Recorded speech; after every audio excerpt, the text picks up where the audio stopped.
അധ്യായം 47.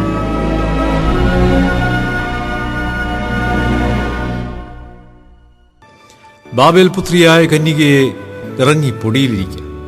കൽദയപുത്രി സിംഹാസനം കൂടാതെ നിലത്തിരിക്കുക. നിന്നെ നീ തനുങ്ങിയെന്നും സുഖഭോഗിനിയെന്നും വിളിക്കയില്ല. തിരികല്ലെടുത്ത് മാവ് പൊടിക്കുക. നിന്റെ മൂടുപടം നീക്കുക. വസ്ത്രാന്തമെടുത്ത് കുത്തി തുട മറയ്ക്കാതെ നദികളെ കടക്കാം.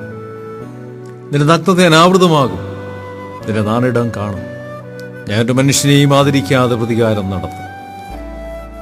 ഞങ്ങളുടെ വീണ്ടെടുപ്പുകാരനോ സൈന്യങ്ങളുടെ യഹോവ, ഇസ്രായേലിന്റെ പരിശുദ്ധനെന്നാകുന്നു അവന്റെ നാമം. കൽദയപുത്രിയും മിണ്ടാതെയിരിക്കുക.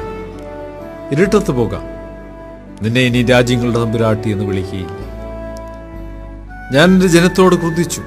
നിന്റെ അവകാശത്തെ അശുദ്ധമാക്കി അവരെ നിന്റെ കയ്യിൽ ഏൽപ്പിച്ചു തന്നു. നീ അവരോട് കനിവ് കാണിക്കാതെ വൃദ്ധന്മാരുടെ മേൽ പോലും നിന്റെ ഭാരമുള്ള ദുഃഖം വെച്ചിരിക്കുന്നു. ഞാൻ എന്നേക്കും തമ്പുരാട്ടിയായിരിക്കുമെന്ന് നീ പറഞ്ഞ് അത് കൂട്ടാക്കാതെയും അതിൻ്റെ അവസാനം ഓർക്കാതെയും ഇരുന്നു. ആകയാൽ ഞാൻ മാത്രം, എനിക്ക് തുല്യമായ മറ്റാരുമില്ല. ഞാൻ വിധവയായിരിക്കുകയില്ല.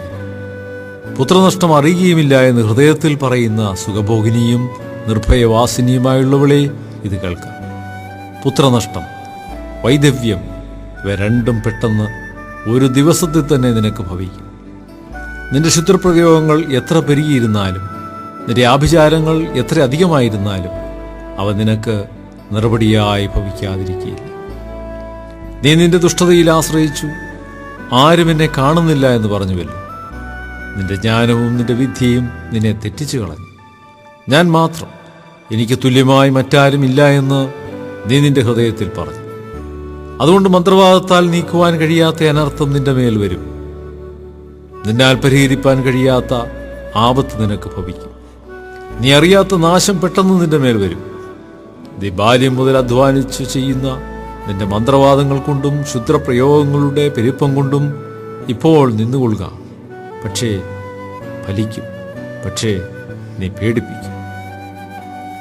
നിന്റെ ആലോചനാ ബാഹുല്യം കൊണ്ട് നീ വലഞ്ഞിരിക്കുന്നു.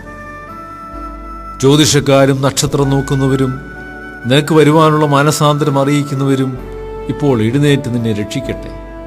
ഇതാ, അവർ താളടി പോലെയായി തീക്ക് ഇരയാകും.